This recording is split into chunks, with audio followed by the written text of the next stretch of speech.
You have to put time into your own education process. So most people are against Bitcoin before they're for Bitcoin. And if you've only had a few minutes or a few hours to think about it, your reflexive reaction is this is scary or dangerous or uncertain, and that is the case. Now, in 2013, there was a lot more uncertainty about how Bitcoin would fare versus 8 years later or 9 years later. So I think the time helps you get more comfortable with this, both time in the market. I mean, Bitcoin's, moved from an asset that was worth nothing 10 years ago to an asset worth hundreds of billions of dollars. So that helps.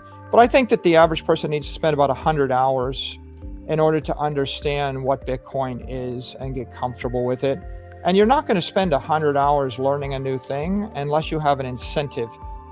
So the big catalytic event that caused a lot of institutional investors and a lot of corporations to discover Bitcoin was the COVID crisis and the financial crisis that kicked off in March of 2020. And I think that's brought a lot of attention to the space, and it has catalyzed the evolution of the asset class.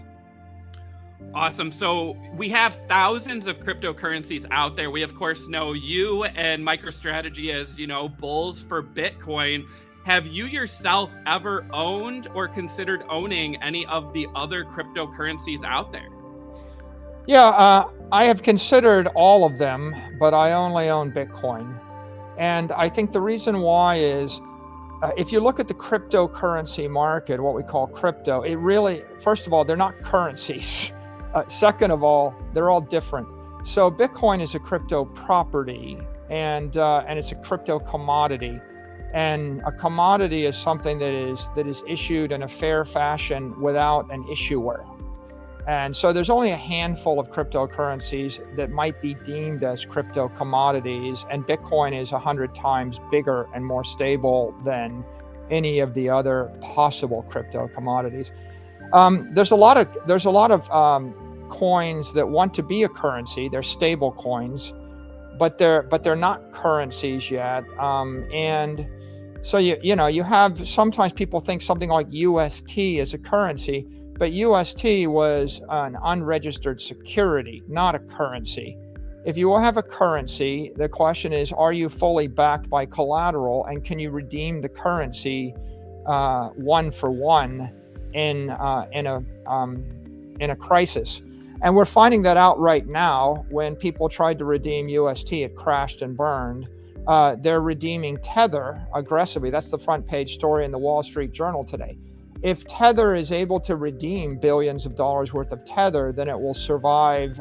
And if it can't, then it will crash, right? So if you're going to invest in these things, you have to understand, is it a commodity?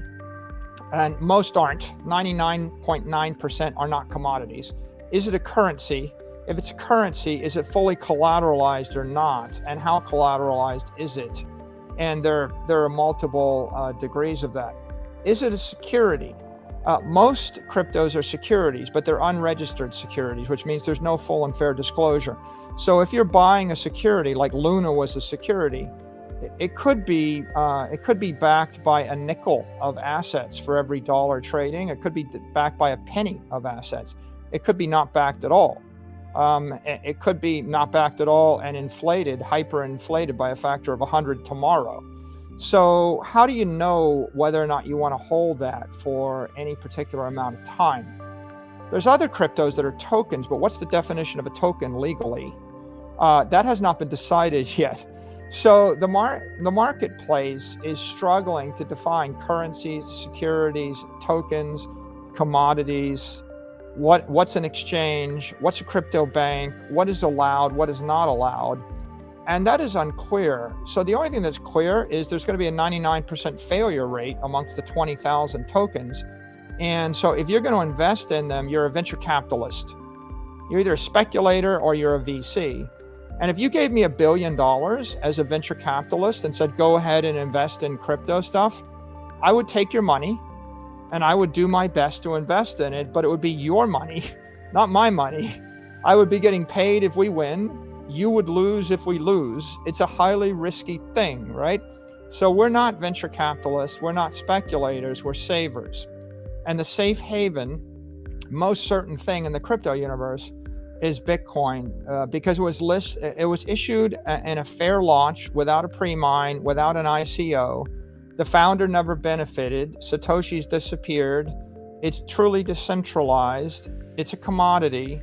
It doesn't have an issuer. And it meets one very straightforward use case, which is store of value.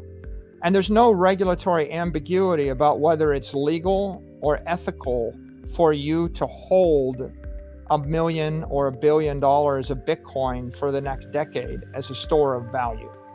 Everything else in the crypto ecosystem is uncertain, and there's a huge amount of regulatory overhang. And we're going to have to wait for some number of years before we get the guidance necessary to understand what you can do and how you can do it and who can do it. And so that's why we don't invest in that. And I wouldn't recommend an institutional investor or conservative investor to invest in those things. You have to have extremely high risk tolerance, either as a speculator or a venture capitalist.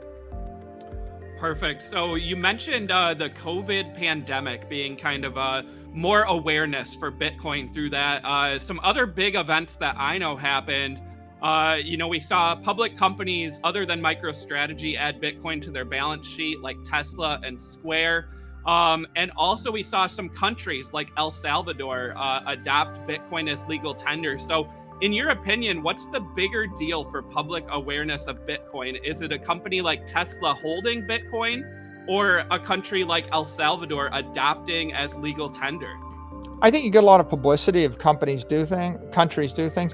But I think that the natural progression of adoption is larger and more reputable private investors, then private companies, then public companies, and then last will be institutions, NGOs, and agencies, and sovereign wealth funds, and eventually nation states.